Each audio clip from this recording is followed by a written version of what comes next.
मेरी बहन का बेटा शहर में पढ़ने आया तो मैंने उसे अपने घर रख लिया, क्योंकि मैं अकेली होती थी। पति परदेश में होते थे। पति से बात की तो वह मान गए। मेरी बहन का बेटा मेरा बहुत ख्याल रखता था। बाजार से कुछ भी लाना होता तो वह ला देता। फिर मैं एक दिन बीमार हो गई और फिर मेरी बहन का बेटा कहता है कि आपको अब आराम करना है। रात को वह मुझे दूध के साथ दवा खिलाकर चला जाता। जब सुबह उठती तो मुझे बहुत सुकून होता। एक दिन मेरे पेट में बहुत ज्यादा दर्द हो रहा था। मैं डॉक्टर के पास गई। डॉक्टर ने कहा तुम पेट से हो। मेरी तो जान ही निकल गई। ऐसा लगा जैसे आसमान मेरे सिर पर आ गिरा। मैं हैरान होकर डॉक्टर की शक्ल देख रही थी, जो मुझ पर ऐसा धमाका कर चुकी थी। मेरी सोचने और समझने की क्षमता खत्म हो चुकी थी। मुझे लग रहा था कि जैसे कि मुझ पर आसमान ही आ गिरा हो। ऐसा कैसे मुमकिन था? मैं मान ही नहीं सकती थी। मैंने डॉक्टर से कहा कि आपको जरूर कोई गलतफहमी हुई है, मुझे सिर्फ पेट दर्द की शिकायत है। वह मुझे देखकर मुस्कुराने लगी, फिर मेरे सामने मेरी रिपोर्ट रख दी। कहने लगी कि 3 साल से तुम मुझसे इसी चीज का ट्रीटमेंट करवा रही थी। अब आपको ऊपर वाले ने यह खुशखबरी सुनाई है तो आपको शुक्र करना चाहिए। हैरानगी से काम नहीं लेना चाहिए। मैं अपनी रिपोर्ट देखकर होश खो गई थी। मुझे नहीं मालूम था कि मेरी जिंदगी में ऐसा भयानक मोड़ भी आ जाएगा। मैं तो सुनकर ही चकरा सी गई थी। मेरी शादी को 4 साल हो चुके थे। मेरे पति की नौकरी विदेश में थी। वह साल में बस चंद महीने के लिए ही हिंदुस्तान आते थे और उस वक्त मेरी ख्वाहिश यही होती कि इस बीच में पेट से हो जाऊं ताकि मेरा दिल बच्चे में लग जाए। लेकिन हर बार मुझे मायूसी का मुंह देखना पड़ता था। लेकिन अभी तो वह प्रदेश में थे। मैंने डॉक्टर से कुछ न कहा, अपनी रिपोर्ट्स पकड़ी और मरे कदमों से बाहर आ गई। मेरा दिमाग उस वक्त बिल्कुल सुन्न हो चुका था। यह कैसे हो सकता है? मेरे घर से क्लिनिक का रास्ता बस एक गली के फासले पर ही था, लेकिन मुझे अपने कदम इतने भारी लग रहे थे कि जैसे मेरे कंधों पर कोई बहुत भारी बोझ डाल चुका हो। हम 2 ही तो सदस्य थे घर में, दूसरा तो कोई था नहीं। एक मैं और दूसरा मनीष। मेरा दिमाग पूरी तरह से जैसे सोचने की क्षमता खो चुका था। क्या सोचती, कैसे सोचती? मनीष मेरा सगा भांजा था, मेरी सगी बड़ी बहन का बेटा था। अपनी सोचों की ताने बाने भी समेट नहीं पाई थी कि सामने अपने घर का गेट देखकर मेरे कदम वहीं रुक गए थे। मुझे लगा था कि मैं क्लिनिक से यहाँ तक अपने बेजान घर को किसी लाश की तरह घसीट कर लेकर आई हूँ। मेरे गले में इस कदर गिरा पड़ी थी कि मुझे सांस लेने में भी घुटन सी होने लगी थी। मैंने डोरबेल दी तो मनीष ने ही दरवाजा खोला। मैं घर के अंदर दाखिल हुई। मुझे देखकर वह मुस्कुराने लगा। मेरे घर के अंदर दाखिल होते ही वह कहने लगा, मौसी आज आपने इतनी देर कर दी। मैंने पहले तो आपका खाने पर बहुत इंतजार किया, लेकिन फिर मुझसे भूख बर्दाश्त नहीं हुई, इसलिए मैं तो खाना का चुका आपके लिए खाना लगा दूं। वह मुझसे बातें करता हुआ खाने का पूछ रहा था, लेकिन मुझे इस वक्त उसका इस घर में होना नाकाबिले बर्दाश्त था और मैं खाली दिमाग लिए उसे देख रही थी। 22 साल का मनीष मेरा सगा भांजा था, मेरी सबसे बड़ी बहन का बेटा। मुझे हमेशा से अपने बच्चों की तरह प्यारा था, जो पढ़ाई के सिलसिले में यहाँ शहर आ गया था और पिछले कई महीने से यहाँ मेरे पास ही रह रहा था। मेरे पति को भी इस बात पर कोई इतराज नहीं था। मेरे पति देव मेरी माँ के एक रिश्तेदार के बेटे थे। वो पूरी तरह से अनजान नहीं थे। दीदी और मनीष से भी वो पहले ही बहुत अच्छी तरह से मिले हुए थे। मनीष के बारे में सब कुछ जानते थे, बल्कि वह तो बहुत खुश थे, उन्हें मेरी फिक्र नहीं सताएगी। मौसी कहाँ खो गई है आप? मनीष की बात पर मैं चौंक सी गई। मैंने कहा कुछ नहीं, मुझे भूख नहीं है, सर में दर्द है, मैं अपने कमरे में जा रही हूँ। मैं मनीष से यह कहकर अपने कमरे में चली गई, अपनी रिपोर्ट्स दराज में रखी और अपना बेजान तन लिए बेड पर बैठ गई। मेरी सोच खत्म हो चुकी थी। मनीष मेरा सगा भांजा था, मेरी बहन का बेटा, उसके बारे में ऐसा सोच भी नहीं सकती थी। मैं बहन भाइयों में सबसे छोटी थी और दीदी सबसे बड़ी। जब दीदी की शादी हुई मैं उस वक्त 8 साल की थी और जब दीदी के घर मनीष पैदा हुआ मैं 10 साल की थी। मेरी दीदी का ससुराल काफी अच्छा था। न मुझे अपनी दीदी की परवरिश पर शक था, न मनीष के चरित्र पर शक कर सकती थी, लेकिन जो रिपोर्ट मेरे हाथ में थी वहां मेरा सारा शक मनीष की तरफ ही लेकर जा रही थी, क्योंकि मेरे और मनीष के अलावा घर में कोई तीसरा सदस्य था ही नहीं जिस पर मुझे शक होता। मैं अपना सर दोनों हाथों में लेकर बैठ गई। मुझे याद आने लगा कि पिछले कई दिन से मनीष मुझे दूध के साथ दवाई देता है, जिसे खाकर मैं गहरी नींद में सो जाती हूँ और सुबह जब जगती हूँ तो बहुत फ्रेश होती हूँ। क्या मनीष मुझे नींद की दवा देता है? और मेरे सोने के बाद टिप टिप आंसू मेरी आंखों से गिरने लगे। मेरे गले में आंसुओं का गोला था, जिसकी वजह से मेरे अंदर घुटन सी बढ़ती जा रही थी। क्या सगे रिश्ते इतने हवस परस्त हो चुके हैं कि हवस के आगे कुछ भी नजर नहीं आता? मैं उसकी सगी मौसी हूँ, यानी कि माँ की बहन, मतलब माँ ही हुई। वह मेरा भांजा है। कैसे वह मेरे बारे में ऐसे सोच सकता है? और कैसे उसका दिल इस घिनौना पाप के लिए तैयार हो सकता है? मैं हिचकियों से रो रही थी। उस दर्द का अंदाजा शायद कोई लगा ही नहीं सकता था जो मैं सह रही थी। एक नाकाबिले बर्दाश्त सी हालात थी। मुझे याद आने लगा कि जब वह बचपन में दीदी के साथ मायके आता तो मेरी गोद में आ जाता था। अपनी तोतली जुबान से मुझे मौसी की बजाय माओ माओ कहता था। मैं सबसे छोटी थी और वह दीदी की सबसे पहली औलाद, इसलिए मायके में उसका सबसे ज्यादातर वक्त मेरे साथ ही गुजरा था। जब मेरी शादी होने वाली थी तब तो वह नया नया कॉलेज में गया था। मुझे मुकेश के नाम से बहुत छेड़ा करता था। आप इतनी खूबसूरत मनमोहिनी सी है। और वह लंबे चौड़े गबरू जवान से ऊपर से बड़े गुस्से वाले, मौसी मुकेश अंकल आपके साथ बिल्कुल सूट नहीं करेंगे। आपके लिए तो कोई मुझ जैसा स्मार्ट सा लड़का ही अच्छा लगेगा। हर वक्त मुझे मुकेश के नाम से छेड़ता रहता था, हंसता था, मजाक करता था। मैं उसे बस घूरती रहती थी। मेरी और उसकी अंडरस्टैंडिंग भी बहुत थी। जब वह यहाँ आया था मुझसे रात देर तक बातें करता रहता था, हंसता था, मजाक करता था। अब भी यही कहता कि मुझे लगता है मुकेश अंकल ने प्रदेश में किसी मेम से शादी कर ली है, तभी तो वह वापस आने का नाम नहीं लेते। जब मैं उसे गुस्से से घूरती तो हंसने लगता। उसे देखकर कभी मुझे ऐसा नहीं लगा था कि वो मेरे साथ ऐसी घटिया हरकत भी कर सकता है। मैं उन्हीं सोचों में गुम थी जब मनीष मेरे दरवाजे से बोलता हुआ जब वह अंदर आ गया। अब भी उसके हाथ में दूध का गिलास और मेडिसिन थी। वह बड़े नॉर्मल अंदाज में मेरे सामने बेड पर बैठ गया, लेकिन उसके बेड पर बैठते ही मैं खौफ से पीछे हटकर बैठ गई, जैसे न जाने वह क्या कर देगा। जो कुछ मैं डॉक्टर से सुनकर आ रही थी, मेरी जगह कोई और होती उस वक्त ऐसे ही खौफ खाती।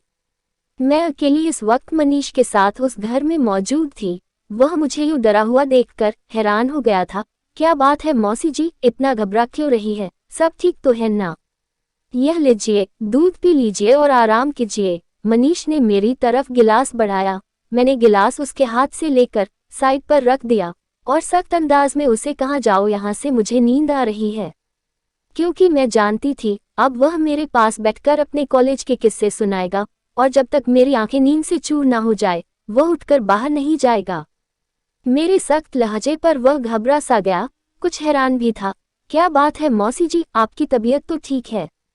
मैं तो बस यही पूछना चाहता था, क्या आपको सुबह टहलने जाने के लिए उठाऊं? शायद मेरे रूखे व्यवहार से वह परेशान हुआ था। मुझ उस पर और भी गुस्सा आने लगा। कैसे कैसे ड्रामे वह मेरे सामने रच रहा था, जैसे बहुत मासूम हो, अनजान हो, बहुत नेक हो।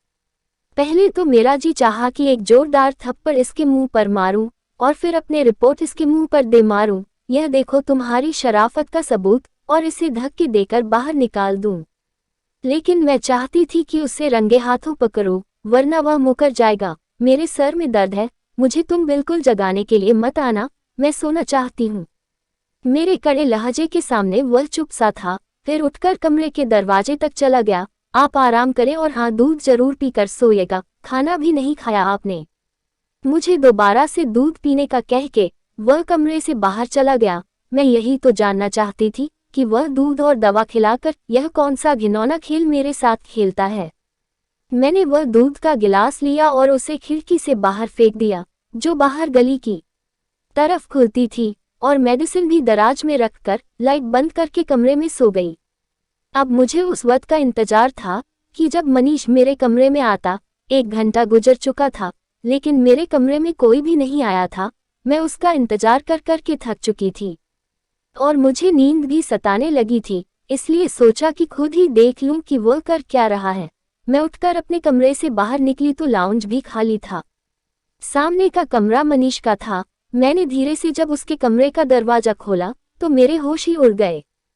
फिर चुपचाप मैंने उसके कमरे का दरवाजा धीरे से बंद कर दिया और दबे पांव अपने कमरे में आ गई।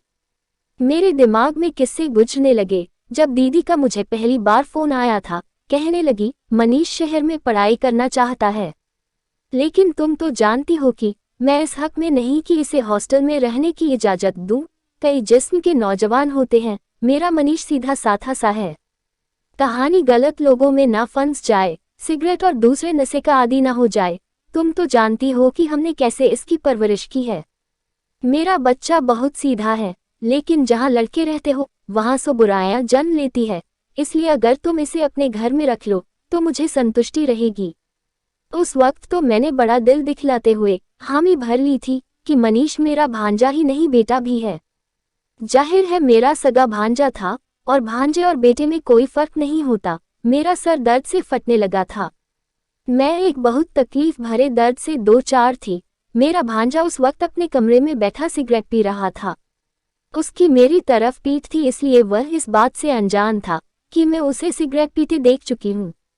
मैं धीरे से उसका कमरा बंद करके अपने कमरे में लौट आई थी। मुझे 100% यकीन था कि यकीनन वह नशे वाला सिगरेट पीने लगा है, तभी उसे रिश्तों की पवित्रता का ध्यान नहीं रहता। मुझे यह समझ नहीं आ रही थी कि मैं क्या करूं और क्या ना करूं।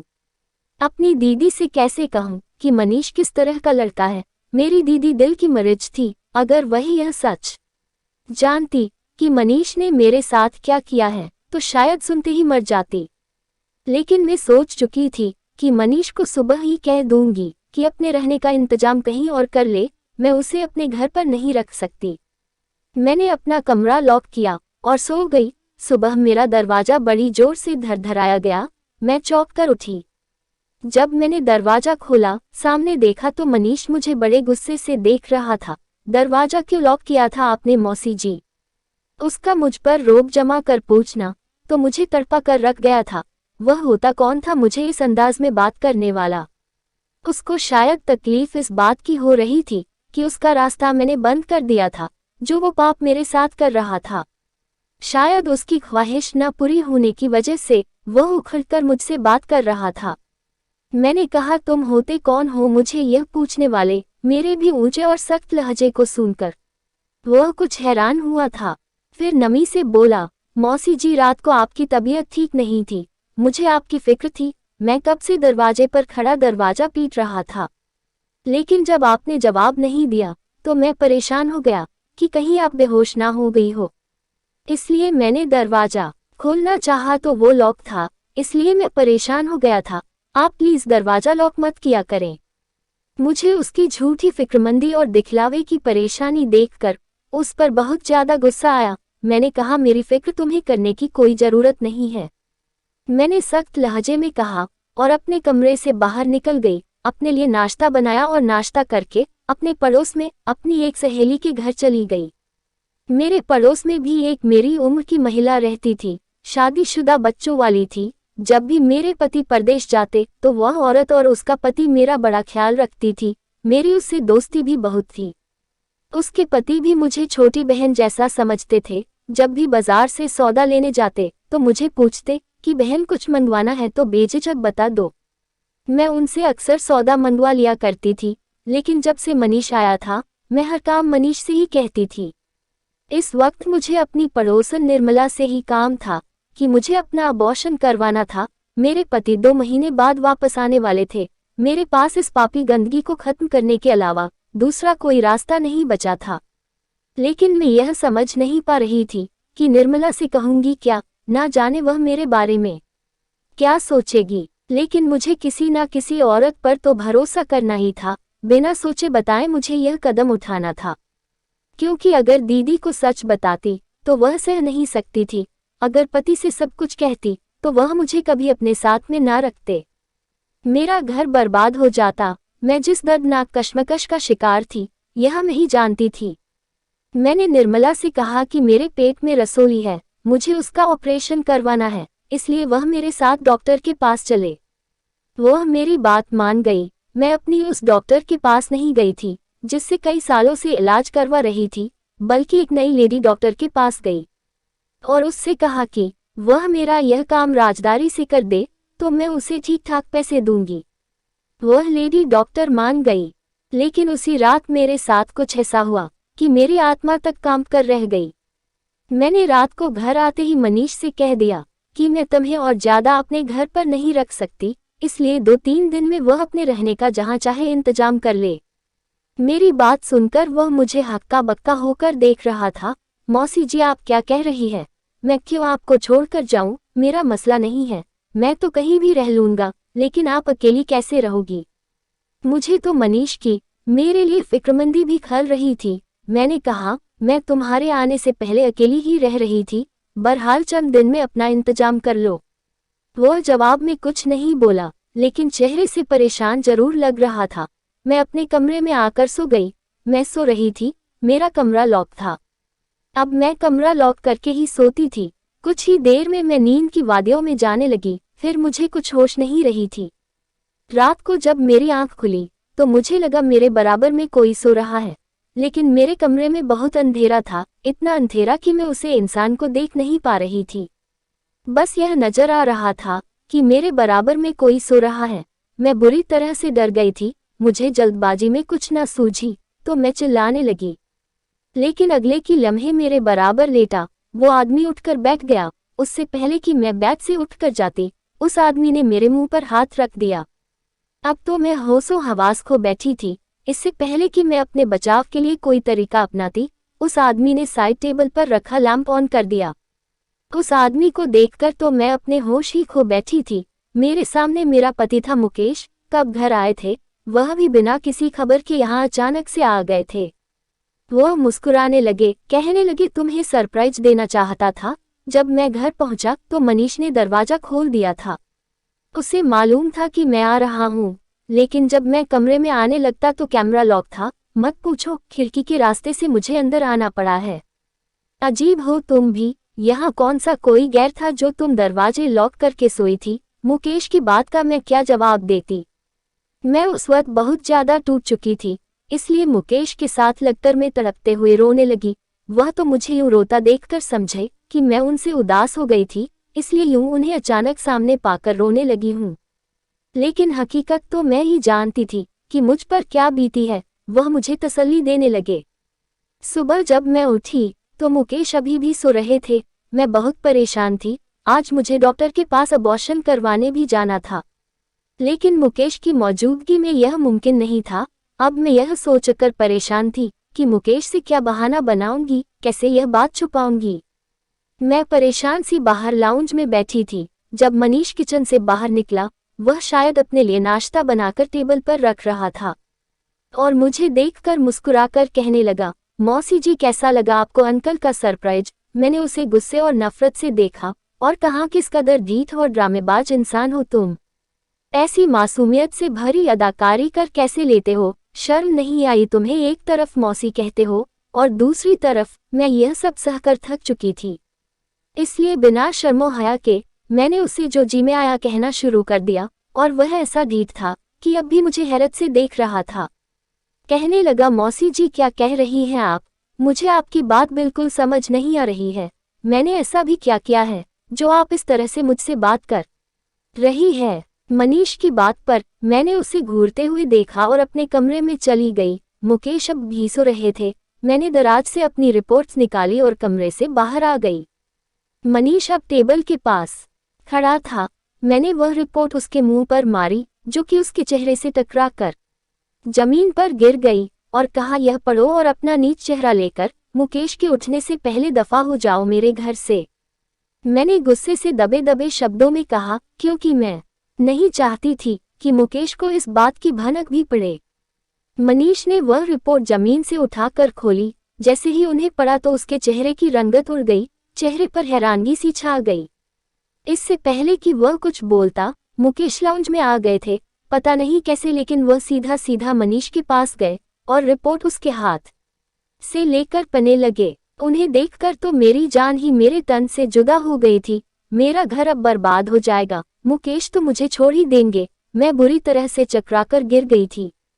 जब मुझे होश आया तो मैं हॉस्पिटल में थी, मुझे ड्रिप लगी हुई थी। मुकेश बड़ी गंभीरता से मुझे देख रहे थे, मेरी तो आत्मा ही निकल गई थी। मनीष भी वहीं खड़ा था। मैं मुकेश को देखकर रोने लगी। मैंने कहा कि मेरा कोई कसूर नहीं है मुकेश। मनीष मुझे नींद की मेडिसिन देता था, मुझे कुछ नहीं पता। भगवान के लिए मुझे मत छोड़ना, मैं आपसे बहुत मोहब्बत करती हूँ। मैं आपके बगैर नहीं जी पाऊंगी। मैं बिस्तर पर लेटे हाथ जोड़ के मुकेश से माफी मांग रही थी। वह मेरे पास आए, मेरे जुड़े हुए हाथों को अपने दोनों हाथों में लिया और कहने लगे, तुम परेशान मत हो, मैं तुम्हें नहीं छोड़ूंगा। मैंने तुम्हारे सारे टेस्ट नए सिरे से करवाए हैं। तुम प्रेग्नेंट नहीं हो। शायद किसी और की रिपोर्ट तुम्हारी रिपोर्ट से बदल गई थी। ना तुम गुनहगार हो, ना ही मनीष ने ऐसा कुछ किया है। तुम उसके चरित्र पर शक मत करो। बस एक गलत रिपोर्ट की अदल बदल से यह सब गलतफहमी हुई है। मनीष की तरफ जब मेरी नजर पड़ी तो वह रो रहा था, बिना आवाज के आंसू बहा रहा था।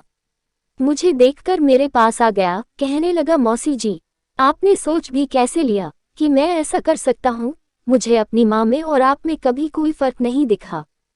मैंने तो कभी किसी गैर लड़की को नजर उठाकर भी नहीं देखा, तो आप तो फिर भी मेरी माँ की जगह हैं। मैंने कहा कि मैंने तुम्हें सिगरेट पीते देखा था। वह कहने लगा, मैं नशे की सिगरेट हरगिज नहीं पीता हूँ। कभी कभी सिगरेट जरूर अपना कमरा बंद करके पी लेता हूँ। आपका ख्याल इसलिए रखता था क्योंकि मैंने अपना बचपन आपकी गोद में गुजारा है। इसलिए जैसे मैं अपनी मम्मी के खाने पीने और दवा का ख्याल रखना था, आपका भी रखना लगा। मुझे पता होता कि आपको मेरी वजह से इस कदर दर्द का सामना करना पड़ेगा तो मैं कभी यहाँ आता ही नहीं। वो रो रोकर अपनी बातों की सफाई दे रहा था। एक गलत रिपोर्ट ने मुझे शर्मिंदा करके रख दिया था। क्या किया मैंने अपने भांजे के साथ? ये मैंने नहीं सोचा था, लेकिन मेरे दिमाग में एक बार भी यह ख्याल नहीं आया कि अक्सर रिपोर्ट्स भी गलत निकल आती है। अब सोच रही थी कि काश एक बार दोबारा से अपनी रिपोर्ट्स करवा लेती तो ऐसा ना होता। दोस्तों, वीडियो कैसा लगा कमेंट करके जरूर बताना और हाँ, वीडियो को लाइक, शेयर और चैनल को सब्सक्राइब जरूर कर देना। धन्यवाद दोस्तों।